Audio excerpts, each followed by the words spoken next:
ప్రభునందు ప్రియులారా, మీ అందరికీ నా హృదయపూర్వక వందనాలు. ఉదయకాలము కొద్దిసేపు మనము దేవుని వాక్యాన్ని ధ్యానించుకుందాం. రండి. మొదటి కొరింథీయులకు రాసిన పత్రిక మొదటి అధ్యాయము 9వ వచనాన్ని మనం గమనిద్దాం. కొరింథీయులకు రాసిన మొదటి పత్రిక మొదటి అధ్యాయము 9వ వచనాన్ని మనం గమనిద్దాం. అందరూ గమనించండి. కొరింథీయులకు రాసిన మొదటి పత్రిక మొదటి అధ్యాయము 9వ వచనం. మన ప్రభువైన యేసుక్రీస్తు అను తన కుమారుని సహవాసమునకు మిమ్మను పిలిచిన దేవుడు నమ్మదగిన వాడు.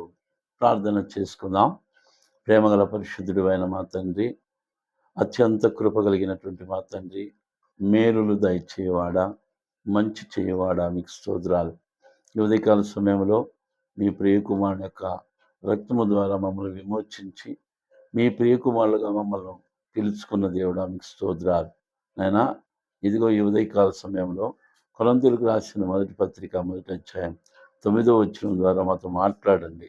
నాయనా, బలహీనులైన మమ్మల్ని బలపరచండి. మీ పిలుపు ఎలా ఉంటుందో మేము అర్థం చేసుకోవడానికి సాయం చేయండి. ఘనత, మహిమ, ప్రభావాలు పొందండి. యేసుక్రీస్తు వారి నామంలో ప్రార్థిస్తున్నాం పరమ తండ్రి, ఆమెన్. మంచిది. మనము ఈరోజు దేవుని యొక్క పిలిచినవాడు ఎంత నమ్మదగినవాడు అనే దాని గురించి మనము ధ్యానించుకుందాం. దేవుడు పిలిస్తే ఎలా నమ్మకంగా మనకు తోడుగా ఉండి మనల్ని నడిపిస్తాడో, మనల్ని ఆశీర్వదిస్తాడో కొన్ని సంఘటనలను మనం ధ్యానించుకుందాం. గమనించండి. ఆది కాండము 12వ అధ్యాయంలో మనం చూసినట్లయితే, ఆది కాండము 12వ అధ్యాయంలో మనం చూసినట్లయితే అబ్రహామును దేవుడు పిలుస్తున్నాడు. ఎక్కడి నుంచి పిలుస్తున్నాడు? ఆయన సొంత ఊరైనటువంటి తెరహ నుంచి, బంధువర్గం నుంచి, తన తండ్రి ఇంటి నుంచి పిలుస్తున్నాడు. ఆది కాండం 12వ అధ్యాయం మొదటి వచనం. యెహోవా, నీవు లేచి నీ దేశము నుండి, నీ బంధువుల యొద్ద నుండి, నీ తండ్రి ఇంటి నుండి బయలుదేరి నేను నీకు చూపించే దేశమునకు వెళ్ళుము. నిన్ను గొప్ప జనముగా చేసి నిన్ను ఆశీర్వదించి నీ నామమును గొప్ప చేయుదును. నీవు ఆశీర్వాదముగా ఉందువు అని ప్రభువు వాగ్దానం చేస్తున్నాడు, పిలుస్తున్నాడు. ఇలా గమనించండి. అబ్రహాము, దేవునికి స్తోత్రం కలుగును గాక, తండ్రితో ఉన్నాడు. 75 సంవత్సరాల వయసు వచ్చేంత వరకు తండ్రితో ఉన్నాడు. అటువంటి అబ్రహామును దేవుడు పిలుస్తున్నాడు. అబ్రహామును, బయలుదేరరా, నేను చూపించే దేశానికి వెళ్ళు, నేను నిన్ను అక్కడ గొప్ప జనాంగంగా చేస్తాను, నిన్ను ఆశీర్వదిస్తానని వాగ్దానం చేస్తున్నాను. అప్పుడు అబ్రహాము దేవుని మాట విని బయలుదేరి వెళ్ళిపోయాడు. మనం గమనించాలి, అబ్రహాం ఏం చేస్తున్నాడు చూడండి.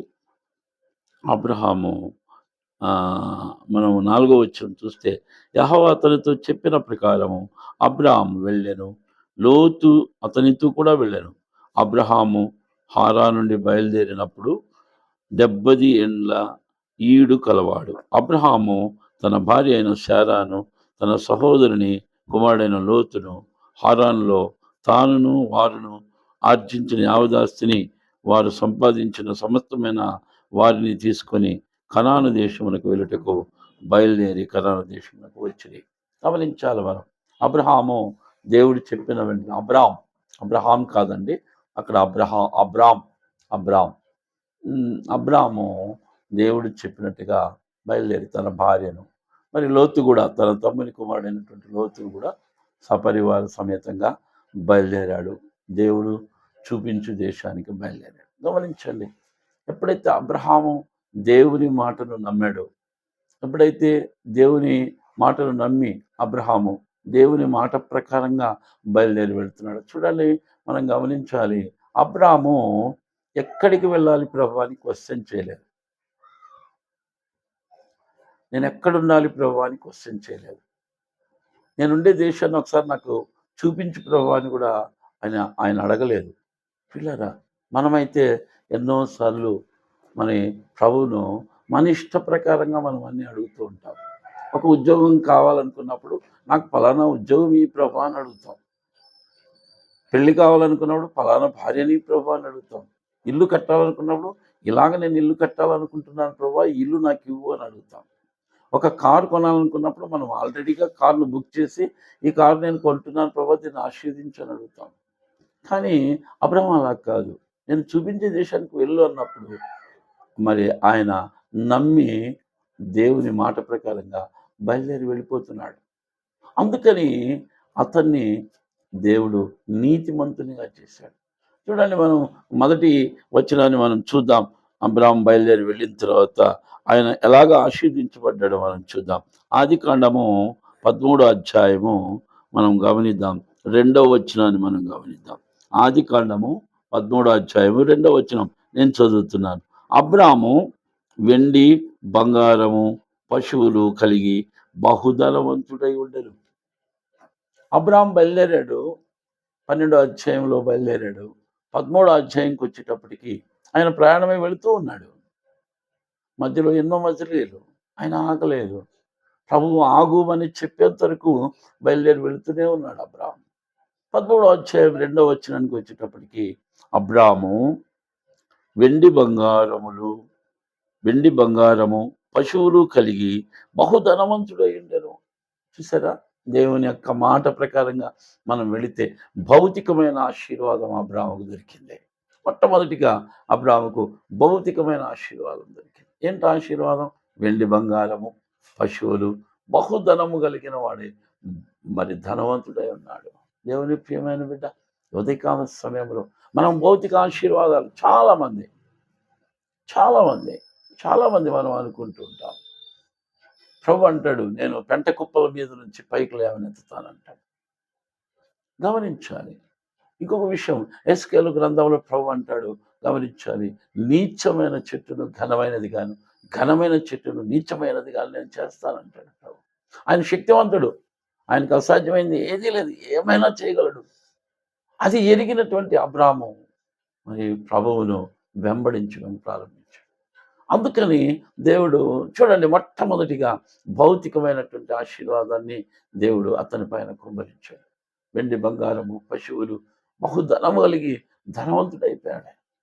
పిల్లరా, ఉదయకాల సమయంలో నీవు నేను ప్రభు మనల్ని పిలిచాడు గనుక మనం ఆయన్ని వెంబడించినట్టయితే, ఆయన మాటను మనం అంగీకరించినట్టయితే, సామెతల గ్రంథంలో కూడా ప్రభు ఒక మాట అంటాడు. నేను చూస్తాను, గమనించండి. సామెతల గ్రంథము 3వ అధ్యాయంలో ప్రభు ఒక మాట అంటాడు, గమనించండి. నా కుమారుడా, నా ఉపదేశమును మరువకము, నా ఆజ్ఞలను హృదయపూర్వకంగా గైకొనము, అవి దీర్ఘాయువును సుఖజీవంతో గడుచు సంవత్సరములను శాంతిని నీకు కలుగచేయను అంట. ఎంత గొప్ప మాట అండి, ఎంత గొప్ప మాట. సుఖజీవముతో గడుచు సంవత్సరములను శాంతిని దీర్ఘాయువును నీకు నేను దయచేస్తాను. చాలా గొప్ప మాట అండి.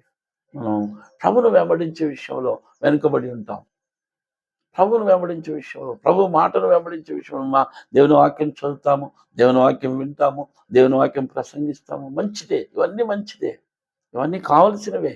కానీ ప్రాముఖ్యమైన సంగతి ఏంటంటే ఆయన్ను వెంబడించడం, ఆయన మాట వినడం, మాట ప్రకారంగా చేయడం. మత్తయి సువార్తలో ప్రభు అంటాడు, గమనిద్దాం. మత్తయి సువార్తలో ప్రభు అంటాడు, మనం గమనిద్దాం.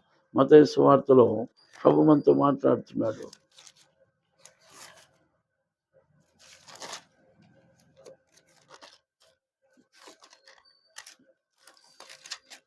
మత్తయి సువార్త 7వ అధ్యాయం. కాబట్టి నా మాటలు విని వాటి చొప్పున చేయి ప్రతివాడును. 7వ అధ్యాయం 24వ వచనంలో మనం గమనించినట్లయితే, మత్తయి సువార్త 7వ అధ్యాయం 24వ వచనంలో మనం గమనించినట్లయితే, కాబట్టి ఈ నా మాటలు విని వాటి చొప్పున చేయి ప్రతివాడును బండ మీద తన ఇల్లు కట్టుకున్న బుద్ధిమంతుని పోలియుండును. వాన కురిసెను, వరద వచ్చెను, గాలి విసిరి ఆ ఇంటి మీద కొట్టెను గాని దాని పునాది బండ మీద వేయబడను గనుక అది పడలేదు. పునాది బండ మీద వేయబడింది. ఈ మాటకు అర్థం ఏంటంటే, దేవుని వాక్యం విని దాని ప్రకారంగా జీవించడమే నీ పునాది బండ మీద వేయబడినట్టుగా ఉంటుంది. నీ కుటుంబ జీవితం బండ మీద వేయబడినట్టుగా ఉంటుంది. వాక్యానుసారంగా జీవించడం అనేది బండ మీద వేయబడిన పునాది. మరి ఈ లోకంలో దాని మీదకి ఎన్నో వరదలు రావచ్చు, ఎన్నో గాలులు రావచ్చు, ఎన్నో వర్షాలు రావచ్చు, కానీ అది పడిపోయే ప్రసక్తి లేదండి. అబ్రహాం జీవితంలో దానిని ఆయన చూస్తూ ముందుకెళ్తున్నాడు. ఆ ఆశీర్వాదాలు చూచాడు కాబట్టి దేవుని వెంబడించడంలో ఆయన ఏమాత్రం వెనకాడలేదండి. ఇంకో విషయం నేను చెప్తాను, మీరు గమనించండి. అది ఆదికాండంలో మనం చూసినట్లయితే 14వ అధ్యాయంలో మనకు వచ్చినప్పుడు 14వ వచనం నేను చదువుతాను. 14వ అధ్యాయం ఆదికాండం 14వ అధ్యాయం 14వ వచనం. అబ్రాము తన తమ్ముడు చెరపట్టబడినని విని తన ఇంట పుట్టి అలవర్చబడిన 318 మందిని 18 మండుగురు వెంటబెట్టుకొని దాను మట్టుకు ఆ రాజులను తరిమెను. 318 మంది తన ఇంటిలో పుట్టినటువంటి సేవకులను వెంట పెట్టుకొని లోతును 5 మంది రాజులు మరి తీసుకెళ్ళిపోతారు. లోతు భార్యను, లోతు పిల్లలను. అంత మాత్రమే కాదు, సొదొమ గొమొర్రా రాజులను వారు ఓడించి అక్కడ ఉన్నటువంటి వాళ్ళందరినీ చెరపట్టి తీసుకెళ్ళిపోయేటప్పుడు ఆ సంగతి అబ్రాహాముకు తెలుస్తుంది ఒక పనివాని ద్వారా. అబ్రాహాం వెంటనే నిన్ను వల్ల నీ పొరుగువాన్ని ప్రేమించమనే మాట అబ్రాహాం వెంటనే తన ఇంట్లో పుట్టిన 318 మందిని తీసుకొని 5 మంది రాజులు. ఆ రాజులకు సైన్యం ఎంత ఉంటుందండి? ఎంతో గొప్ప సైన్యం. అంత సైన్యాన్ని అబ్రాహాము తనతో దేవుడు ఉన్నాడు కనుక, అబ్రాహాం దేవుడు మాట వింటున్నాడు కనుక అబ్రాహాం మహాబలవంతుడుగా ఉంటున్నాడు. అబ్రాహాం దేవునిలో బలవంతుడు ఉంటున్నాడు. ఎఫ్సి 6:10 ప్రకారం మనం చూస్తే తుదకు ప్రభు యొక్క మహాశక్తిని బట్టి మీరు బలవంతులై ఉండుడి. ప్రభు యొక్క మహాశక్తిని బట్టి మనం బలవంతులంగా ఉంటాం, కానీ మన శక్తి సామర్థ్యాలను బట్టి మనం ఎప్పుడు బలవంతులంగా ఉండలేమండి. అబ్రహాము దేవుని నమ్మాడు, దేవుని మాట ప్రకారంగా జీవిస్తున్నాడు, బలవంతుడిగా ఉంటున్నాడు. 318 మంది తన ఇంటిలో పుట్టినటువంటి పనివారిని తీసుకెళ్ళాడు, యుద్ధం చేశాడు. యుద్ధం చేసి వాళ్ళని గెలిచాడండి. గమనించండి, నేను చదువుతున్నాను, గమనించండి. అబ్రహాము 19-20 వచనాలు మనం చూద్దాం. అప్పుడు అతడు అబ్రాహామును ఆశీర్వదించి ఆకాశమునకు భూమికిని సృష్టికర్తయ్యను సర్వోన్నతుడైన దేవుని వలన అబ్రాహాము ఆశీర్వదింపబడును గాక, నీ శత్రువులను నీ చేతికి అప్పగించిన సర్వోన్నతులకు దేవుడు స్తుతింపబడును గాక నీవు చెప్పాను. గమనించారు, చూసారా? శత్రువులను అబ్రాహాము చేతికి ఎవరు అప్పగించారు? దేవుడు అప్పగించాడు. ఎందుకు దేవుడు ఆయన శత్రువులను అబ్రాహాము చేతికి అప్పగించాడో తెలుసా మీకు? అబ్రాహాము దేవుని మాట విన్నాడు, దేవుని మాట ప్రకారంగా జీవిస్తూ ఉంటున్నాడు. అందుకే యెహోషాపాతు కూడా అంటాడు, ప్రభువా, ఇంత గొప్ప సైన్యాన్ని మేము యుద్ధం చేయడానికి మాకు శక్తి చాలదు, ఇంత గొప్ప సైన్యం మా మీదకి వచ్చింది ప్రభువా, మాకు సహాయం చేయమన్నప్పుడు యెహోషాపాతు కష్టకాలంలో దేవునికి మొదలుపెట్టాడు. యెహోషాపాతు నీతిమంతుడిగా ఉన్నాడు. యెహోషాపాతు దేవుని వెంటాడుతున్నాడు. యెహోషాపాతు దేవుని వాక్య ప్రకారం జీవిస్తున్నాడు. కాబట్టి దేవుడు యెహోషాపాతుతో అంటున్నాడు, ఈ యుద్ధం మీరు చేయక్కర్లేదు, మీ పక్షాన్ని నేను యుద్ధం చేస్తాను. నిర్గమాకాండం 14వ అధ్యాయంలో కూడా మోషే మరి ఇజ్రాయెల్ జనాంగము ఐగుప్తు సైన్యం తరుముకొని వచ్చేటప్పుడు మోషేతో దేవుడు మాట్లాడతాడు, యుద్ధము చేయనది నేనే, యుద్ధము చేయవాడు యెహోవాయే, యుద్ధము యెహోవాదే. కాబట్టి అబ్రహాం 318 మందిని తీసుకెళ్ళినప్పుడు గొప్ప సైన్యం అటు పక్క ఉందండి. కానీ ఇటు పక్క అబ్రహాంతోనూ ఉన్న కొద్ది మందితోనూ దేవుడు ఉంటున్నాడు. విజయం అబ్రాహాముకు వచ్చిందండి. విజయం అబ్రాహాముకు వచ్చింది. అబ్రాహాము తన తమ్ముని కుమారుడైనటువంటి లోతును, అంత మాత్రమే కాదు, ఆ లోతు ఎక్కడైతే మరి నివాసం ఉన్నాడు, ఆ సొదొమ మరి ఆ పట్టణాలు, గొమొర్రా పట్టణాలు, ఆ పట్టణాల రాజులను, వాళ్ళ స్త్రీలను, వాళ్ళ బంగారు వెండిని అంతటినీ కూడా వారిని జయించి తీసుకొని రావడం జరుగుతుంది. మనము అధ్యాయంలో చదివినట్లయితే. ప్రియులారా, గమనించండి, ఉదయకాల సమయంలో వింటున్నావా, చదువుతున్నావా, ప్రసంగిస్తున్నావా? ఇవన్నీ చేస్తూ కేవలం ఈ 3 చేస్తూ ఆగిపోతున్నావా? అందుకు ఆశీర్వాదాలు పొందలేక నిలబడిపోతున్నావా? ఈ 3 గాక 4వది ఒక మాట ఉంది, ఆయన మాట ప్రకారంగా జీవించడం. ఆయన మాట ప్రకారంగా జీవించడం, అప్పుడే భౌతికమైన దీవెనలు. చూడండి, భౌతికంగా సంపద కలిగిన వాడు ఆశీర్వదించబడ్డాడు. రెండవది, శత్రువులు వచ్చినప్పుడు శత్రువులు జయించే శక్తిని దేవుడు ఇస్తున్నాడు. 3వ మాట నేను మీ ముందు పెడుతున్నాను. 15వ అధ్యాయంలో మనం చూసినట్టయితే, ఆదికాండం 15వ అధ్యాయంలో మనం చూసినట్టయితే 4వ వచనము నుంచి నేను చదువుతానండి. యెహోవా వాక్యం అతని యొద్దకు వచ్చి, ఇతడు నీకు వారసుడు కాడు, నీ గర్భవాసమున పుట్టబోచున్నవాడు నీకు వారసుడగునని చెప్పెను.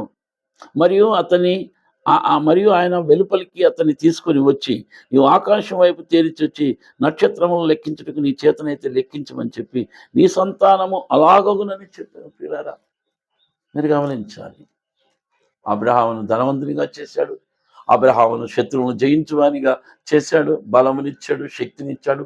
తాను నిలబడి, దేవుడే నిలబడి అబ్రహాం పక్షాన విజయాన్ని తీసుకొస్తున్నాడు. మూడవ విషయం ఏంటంటే ప్రియులారా, అబ్రహాము సంతానం లేదు. మరి అబ్రహాము ఇంత ధనవంతుడైపోయి, ఇంత శక్తివంతుడైనప్పుడు దేవునితో అంటాడు, ప్రభా ఇవన్నీ ఉంటే నాకేం ప్రయోజనం ప్రభా, నాకు సంతానం లేదు కదా ప్రభా, మరి ఇదంతా వ్యర్థమైపోతుంది కదా, నా వంశవృక్షం లేదు కదా, నాకు వంశం లేదు కదా అని అబ్రహాము బాధపడుతున్న సమయంలో దేవుడు అంటున్నాడు, లేదు, ఆ దాసుడు కాదు నీకు కుమారుడు, నేను నీ గర్భాన కుమారుని తీసుకొస్తాను. ఇదిగో ఆకాశ నక్షత్రాల వలె, భూమి యొక్క ఇసుక రేణువుల వలె నీ సంతానాన్ని నేను కలుగు చేస్తానని ప్రభువు మాట్లాడుతున్నాను. అలాగున దేవుడు అబ్రహామును దర్శించాడు 100 సంవత్సరాల వయసులో. శారమ్మ 90 సంవత్సరాల వయసులో ఉంది. అబ్రహాం గారు 100 సంవత్సరాల వయసులో ఉన్నారు. దేవుడు మాట ఇచ్చి నెరవేర్చేవాడు, నమ్మదగినవాడు. నిన్ను పిలిచినవాడు నమ్మదగినవాడు. ఎన్ని రకాలుగా అబ్రహామును ఆశీర్దిస్తున్నాడు. అబ్రహాముకి సంతానం ఇచ్చాడు. ఉదయకాల సమయంలో ప్రియులారా గమనించండి, నీవు నేను ప్రభు మాటలు వింటున్నాం, ప్రతి ఉదయం వింటున్నాం, ప్రతి ఉదయం చదువుతున్నాం. చాలామంది సేవకులు అనబడినటువంటి వారు ప్రసంగిస్తూ ఉంటున్నారు. మరి చాలా కుటుంబాల్లో, చాలా సేవకుల కుటుంబాల్లో, చాలా విశ్వాసుల కుటుంబాల్లో మరి కరువు ఉంది, లేమి ఉంది, లోటు ఉంది. కారణం ఏంటంటే, అక్కడ ఉన్నటువంటి కారణం ఏంటంటే, వారు ప్రభు వాక్యానుసారంగా జీవించడం లేదు అనేది మనకు తెలియపరచబడతా ఉంది. చూడండి, 4వ విషయం నేను మీ ముందుకు తీసుకొస్తున్నాను. 4వ విషయం నేను మీ ముందుకు తీసుకొస్తున్నాను. గలతీయులకు రాసిన పత్రిక 3వ అధ్యాయము 8వ వచనాన్ని మనం చూద్దాం. దయచేసి మీ బైబిల్ ఉన్నట్టయితే మీ దగ్గర గలతీయులకు రాసిన పత్రిక 3వ అధ్యాయము 8వ వచనాన్ని మనం చూద్దాం. గలాతియన్స్ 3:8వ వచనాన్ని నేను చదువుతాను, గమనించండి. ధర్మశాస్త్రం విధించిన క్రియలకు సంబంధులందరూ శాపమునకు లోనైనారు. ఎందుకనగా ధర్మశాస్త్ర గ్రంథమందు వ్రాయబడిన విధులన్నీ చేయటందు నిలకడగా ఉండని ప్రతి వాడును శాపగ్రస్తుడని వ్రాయబడి ఉన్నది. ధర్మశాస్త్రం చేత ఎవడునో దేవుని ఎదుట నీతివంతుడని తీర్చబడని సంగతి స్పష్టమే. క్షమించండి, నేను 10వ వచనం చదివాను. 8వ వచనంతో, దేవుడు విశ్వాస మూలముగా అన్యజనులను నీతిమంతులుగా తీర్చునని లేఖనము ముందుగా చూచి, నీ యందు అన్యజనులందరూ ఆశీర్వదింపబడుదురు అని అబ్రహాములకు స్వార్థ ముందుగా ప్రకటించాను. గమనించాలి దేవుని ప్రియమైన బిడ్డలారా, గమనించాలి. మనం భౌతికమైన ఆశీర్వాదాలే కాదు, ఆధ్యాత్మికమైన ఆశీర్వాదాలని ఆయన్ను ఇస్సాకుకు తండ్రిగా మాత్రమే కాదు, విశ్వాసులందరికీ తండ్రిగా ప్రభు చేశాడు. ఎంతమంది క్రీస్తును అంగీకరిస్తారో వారందరినీ అబ్రహాము సంతానంగా దేవుడు మార్చాడు. ఈ ఉదయకాల సమయంలో మనం చాలా ప్రాముఖ్యంగా గమనించవలసిన విషయం, దేవుడు ఆశీర్వదించేవాడు. మీరు ఆశీర్వాదములకు పిలువబడిన వారు అంటాడు పేతురు రాసిన పత్రికలో. మనం ఆశీర్వాదాల కొరకు పిలువబడినటువంటి వారు. నువ్వేదో కష్టపడి, నువ్వేదో ఉద్యోగం చేసి, నువ్వేదో దేవునికి స్తోత్రం కలుగును గాక పొలిటికల్ లీడర్గా ఉండి ఏదో చేసి నువ్వు డబ్బు సంపాదిస్తే అది ఆశీర్వాదం కాదండి. నువ్వేమీ లేనప్పుడు, చిన్న మాట నేను చెప్తాను, దావీదు గొర్రెలు కాసుకునేవాడు. మనకందరికీ తెలుసు దావీదు చరిత్ర. దావీదు గురించి తెలియని వారు లేరు.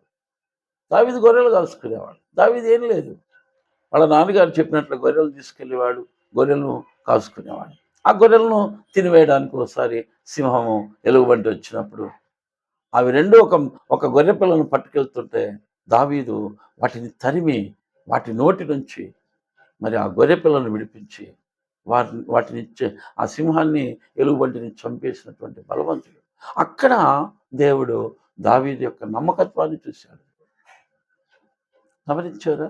అటువంటి దావీదును దేవుడు గొల్యాతును చంపేటువంటి బలవంతునిగా చేశాడు. యెహోవా నామమును బట్టి గొల్యాతు నేను నీ మీదకి యుద్ధానికి వస్తున్నానన్నాడు. దావీదు దేవుని యొక్క బలాన్ని తీసుకున్నాడు. దేవుని యొక్క బలము చేత గొల్యాతును జయించాడు. ఆ గొల్యాతును జయించడమే అక్కడ ప్రాముఖ్యమైన సంగతిగా దేవుడు పెట్టాడు. ఆ గొల్యాతును జయించడం చూసినటువంటి ఇజ్రాయెల్ జనాంగము వాళ్ళ హృదయాల్లో ఇటువంటి వాడు రాజుగా ఉంటే మాకు బాగుంటుందన్న ఉద్దేశాలు తీసుకురావడానికే గొల్యాతుతో యుద్ధం జరిపించాడు దేవుడు. ఎక్కడో గొర్రెలు కాసుకునేటువంటి దావీదును అతను 10 తంతుల సితారాతో ఎప్పుడు దేవుడిని ఆరాధిస్తూ ఉన్నాడు హృదయపూర్వకంగా. గొర్రెలు కాసుకుంటున్న భక్తులు దావీదు. దేవుని ప్రియమైన బిడ్డ, ఈ ఉదయకాల సమయంలో దావీదుని అంతగా దేవుడు హెచ్చించాడు. గమనించండి, నీ సంతానము ఈ సింహాసనం మీద ఎప్పుడు ఉంటుందని మాట ఇచ్చి యేసుక్రీస్తును దావీదు సంతానముగా పరిగణింపజేసి ఎల్లప్పుడూ ఆ సింహాసనం మీద దావీదు యొక్క సంతానాన్ని కూర్చుండబెట్టిన దేవుడు. ఉదయకాల సమయంలో నిన్ను నన్ను ప్రభు లాగును దీవించడానికి ఇష్టపడుతున్నాడు. మనం ఆయన మాటలు వెంబడించినట్టయితే. ఇంకొక మాట సామెతల గ్రంథంలో నేను మీకు ఒక మాట చూపిస్తాను. సామెతల గ్రంథం 3వ అధ్యాయం మనం ఇంకొక మాట గమనించండి. నీ స్వబుద్ధిని ఆధారము చేసుకొనక, 5వ వచనం, నీ స్వబుద్ధిని ఆధారము చేసుకొనక నీ పూర్ణ హృదయముతో యెహోవా యందు నమ్మిక ఉంచుము. నీ ప్రవర్తన అంతటి మీద ఆయన అధికారమునకు ఒప్పుకొనుము, అప్పుడు ఆయన నీ త్రోవలను సరళము చేయను. గమనించండి, నీ ప్రవర్తన అంతటి మీద ఆయన అధికారానికి ఒప్పుకోవాలా. అది ₹1 విలువ చేసే వస్తువు కాదులే, మన ఇష్ట ప్రకారంగా మనం కొనకూడదు. ₹1 విలువ చేసేదే, ₹1 కదా, దాంతో ఏం నష్టం అవుతుందిలే అనుకోకూడదు. ₹1 విలువ చేసేదే ఆయన్ని అడగాల. ₹1 విలువ చేసేదాన్ని ప్రభుని అడగాలి. ప్రభా, ఇది ₹1 విలువ చేసేది, నేను కొందునా వద్దా? ప్రభా, నేను ఇక్కడికి ప్రయాణమే వెళుతున్నా వద్దా? ప్రభా, నేను ఎక్కడుండాలా? ప్రభా, నేను మరి పరిచర్య చేయాలా వద్దా? ప్రభా, నేను సేవ చేయాలా వద్దా? నీ సెలవైతే, నీ ఆజ్ఞ అయితే నేను బయలుదేరి వెళతాను ప్రభా అని మనం సుబుద్ధిని ఆధారం చేసుకోకుండా సమస్తముగా యేసుక్రీస్తును అంగీకరించినప్పటి నుంచి మనం ఎప్పుడైతే ఆయన పైన ఆధారపడతామో, మన ప్రవర్తన అంతటి మీద ఆయన పైన మనం ఆధారపడి ప్రభు వైపు చూస్తామో, ప్రభు మనల్ని గొప్పగా ఆశీర్వదించడానికి ఇష్టపడుతున్నాం. మీరు విలువబెట్టి కొనబడిన వారు, మీరు నా సొత్తు అంటున్నాడు దేవుడు. పిల్లరా, మనం గమనించాలి, మనం ఆయన సొత్తు. మనం ఎట్లంటే ఎట్లా ఎటు పడితే అటు మనం జీవించడానికి వీలు లేదు. కనుక ఉదయకాల సమయంలో దేవుడు పిలిచాడు నిన్ను నన్ను. కొరింథీయులకు రాసిన మొదటి పత్రిక 1వ అధ్యాయం 26వ వచనం నేను చదువుతున్నాను, చూడండి. ఇంకొక మాట ప్రభు అంతా అక్కడ మాట్లాడుతున్నాడు. కొరింథీయులకు రాసిన పత్రిక 1వ అధ్యాయం 26వ వచనం నుంచి, సహోదరులారా, మిమ్మును పిలిచిన పిలుపును చూడుడి. మీలో లోకరీతిని జ్ఞానులైనను ఘనులైనను గొప్ప వంశం వారైనను అనేకులు పిలవబడలేదు, కానీ ఏ శరీరియు దేవుని ఎత్త అర్షింపకుండానట్లు జ్ఞానము సిగ్గుపరచుటకు లోకముల నుండి వెర్రివారిని దేవుడు ఏర్పరచుకొని ఉన్నాడు. బలవంతులైన వారిని సిగ్గుపరచుటకు లోకములో బలహీనులైన వారిని దేవుడు ఏర్పరచుకొని ఉన్నాడు. ఎన్నికైన వారిని వ్యర్థము చేయుటకు లోకంలో నీచులైన వారిని, తృణీకరింపబడిన వారిని, ఎన్నికలైన వారిని దేవుడు ఏర్పరచుకొని ఉన్నాడు. చూసారా, బలహీనులైన వారిని, జ్ఞానం లేని వారిని, అయోగ్యులని, అపాత్రులను దేవుడు పిలిచాడు, ఎన్నిక చేసుకున్నాడు. ఎందుకు వారిని గొప్ప చేయడానికి, నేనున్నానని ఆయన రుజువు చేయడానికి.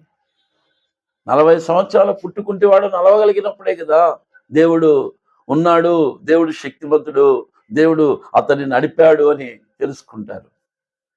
అందుకనే పేతురు యోహాన్ల ద్వారా, అపొస్తల కార్యములు 3వ అధ్యాయంలో పేతురు యోహాన్ల ద్వారా దేవుడు ఆ పుట్టుకుంటూ వాడిని నడిపించాడు. ఒక అద్భుత కార్యం నీ ద్వారా నా ద్వారా జరిగినప్పుడే ప్రపంచం గుర్తిస్తుంది, దేవుడు ఉన్నాడు, వాళ్ళ దేవుడు గొప్ప దేవుడు, వాళ్ళ దేవుడు వారితో ఉన్నాడు. షడ్రక్ మెషక్ అబేద్నెగోలను అగ్నిగుండంలో వేసినప్పుడు, అగ్నిగుండం నుంచి రక్షించినప్పుడు నెబుకద్నెజరు అంటున్నాడు, ఈ దేవుడే నిజమైన దేవుడు, ఈయనకు తప్ప ఎవరికి మీరు నమస్కరించకూడదు, పూజించకూడదు అని. ఈ ఉదయకాల సమయంలో దేవుని మాటలు వింటున్నటువంటి దేవుని ప్రియమైన బిడ్డ, దేవుడు నిన్ను పిలిచాడు, నన్ను పిలిచాడు. మనము ఆయన పిలుపు ప్రకారంగా వచ్చాం. యేసుక్రీస్తుని రక్షకునిగా అంగీకరించాం. ఆయన స్వాస్థ్యంలో భాగమయ్యాం. ఆయన సంతానంలో భాగమయ్యాం. మనము సంతానంగా ఎంచబడ్డాం. ఎందుకనగా అందరూ తనను అంగీకరించిన వారందరికీ, అనగా తన నామమందు విశ్వాసం ఉంచిన వారికి అందరికీ దేవుని పిల్లలగుటకు ఆయన అధికారం అనుగ్రహించారు అని దేవుని వాక్యం చెప్తుంది. కాబట్టి ఉదయకాల సమయంలో మనమందరం కూడా దేవుని పిలుపు ప్రకారంగా, దేవుడు నమ్మదగిన వాడు, నిన్ను నన్ను వదిలిపెట్టడు. మనం ఆయన మాట ప్రకారంగా జీవించినట్లయితే, ఆయన మాటను మనం వెంబడించినట్లయితే, పాటించినట్టు దేవుడి మాటలు దీవించును గాక. మనం ప్రార్థన చేసుకుందాం. ప్రేమగల పరిశుద్ధుడైన మా తండ్రి, జీవాధిపతి అయిన మా దేవా, మీకు స్తోత్రాలు. మా జీవితంలో అయినా మీరు మాకు చేస్తున్న మేలులన్నిటి కొరకే వేలాది వందనాలు, స్తుతులు, స్తోత్రాలు ప్రభా. ఇదిగో ఈ ఉదయకాల సమయంలో నా తండ్రి నిన్ను స్తుతిస్తున్నాం. ఇంతవరకు మీరు మాట్లాడిన మాటల కొరకు వందనాలు. మీరు పిలిచారు, మీరు నమ్మదగిన వారు ప్రభా. మీరు ఎప్పుడూ వదిలిపెట్టేవారు కాదు. అబ్రహాం జీవితంలో అద్భుతమైన కార్యాలు ఎన్నో ఎన్నో ఎన్నో మీరు చేశారు ప్రభా, ఎన్నో చేశారు. అవును, అబ్రహామును పిలిచింది మీరు, అబ్రహామును నాయన నిలబెట్టింది మీరు, ఆస్తికర్తగా చేసింది మీరు, విశ్వాస పాత్రునిగా చేసింది మీరు. ఆయన మీకే స్తోత్రాలు. శత్రువుల మధ్యలో విజయం చేకూర్చింది మీరు ప్రభా. కనుక ఈనాడు మేమందరము తండ్రి మిమ్మల్ని వెంబడించే భాగ్యం మాకు అనుగ్రహించండి. వాక్యానుసారంగా జీవించే భాగ్యం దయచేయండి. మా టాలెంట్ మీద, మా బుద్ధి మీద, మా జ్ఞానం మీద మేము ఆధారపడకుండా ప్రభా, సమస్తము మీపైన ఆధారపడి జీవించే కృపను మాకు దయచేయమని నేను ఈ మాటలు మీరు మాకు బోధించినందుకు వందనాలు చెల్లిస్తూ, ఈ మాటల ద్వారా మేము అనేక ఆశీర్వాదాలు పొందుకునే భాగ్యం కలుగు చేయమని ఈ సమయం ఇచ్చిన తండ్రి మీకు స్తోత్రాలు చెల్లించుకుంటూ, మా ప్రియరక్షకుడు మా ప్రభువు యేసుక్రీస్తు వారి శ్రేష్టమైన నామంలో ప్రార్థించి స్తుతించి అడిగి వేడుకుంటున్నాం పరమ తండ్రి. ఆమేన్. అందరికీ నా హృదయపూర్వక వందనాలు. దేవుడు మిమ్మల్ని దీవించును గాక.